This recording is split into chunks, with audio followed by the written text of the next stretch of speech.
Euh, une information qu'on a eu très peu d'attention dans les médias est le nombre de chrétiens qui sont tués à travers le monde pour leur foi. Prenons par exemple le Nigeria. Depuis le début de 2025, plus de 7000 chrétiens ont été tués et 7800 autres ont été kidnappés. Avez-vous entendu parler de ça? Ces chiffres viennent de la Société internationale des libertés civiles et de la règle de loi. Un autre organisme, une liste qui vérifie les portes ouvertes dans le monde. Les chrétiens sont assassinés dans des pays comme la République démocratique du Congo, au Burkina Faso et à travers l'Asie centrale. Globalement, on estime à 380 millions de chrétiens qui vivent sous des hautes chances de persécution et de discrimination. Et pourtant, on n'en voit aucun diplomatique, aucun cri diplomatique, ni des sanctions internationales, ni des changements majeurs dans les politiques concernant ces crises. Et en plus, bien que ces pays ne sont jamais oubliés par Dieu, bien sûr, on voit que de plus en plus, tout ça se tourne vers Israël de plus en plus. Et le monde s'est rendu maintenant quasiment une obsession, une fixation. Comment c'est rendu dramatique que c'est toujours la faute à Israël, tout ce qu'on entend. Mais j'aimerais attirer votre attention sur une chose importante qui est arrivée, sur l'intelligence artificielle. Au début juillet de cette année, il est arrivé un incident avec Grok.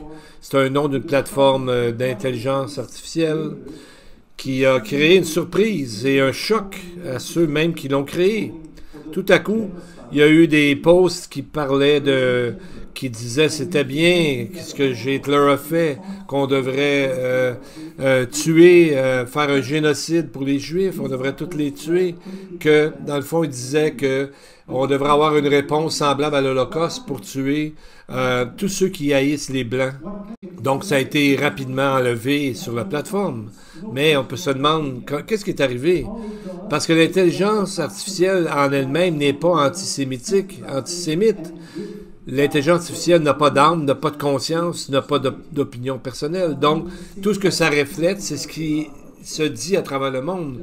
Parce que l'intelligence artificielle est une plateforme qui prend tout ce qu'on dit à travers le monde pour amener ça en la connaissance. Donc, on voit que c'est comme un enfant qui répète ce qu'il a vu de ses parents. S'il a vu ses parents crier ou se battre, il y a des grandes chances qu'il fasse la même chose parce que c'est ce qu'il a appris. L'intelligence artificielle est la même chose. Donc, ça nous dit non seulement que l'antisémitisme est en train de grandir, mais qu'il est vraiment à un grand... il est rendu vraiment à un point très grand dans l'histoire. Et à chaque semaine, il y a quelque chose qui se passe contre les Juifs. Par exemple, ce mercredi, en France, 150 enfants juifs ont été empêchés d'aller dans un resort, dans un endroit de villégiature. Ces enfants de 8 à 16 ans on les a mis sur trois autobus pour aller ailleurs.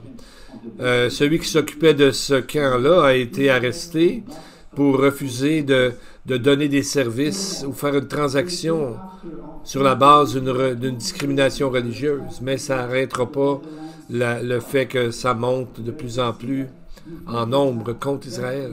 Et jeudi, 2 Israélites ont été attaqués dans les Pays-Bas.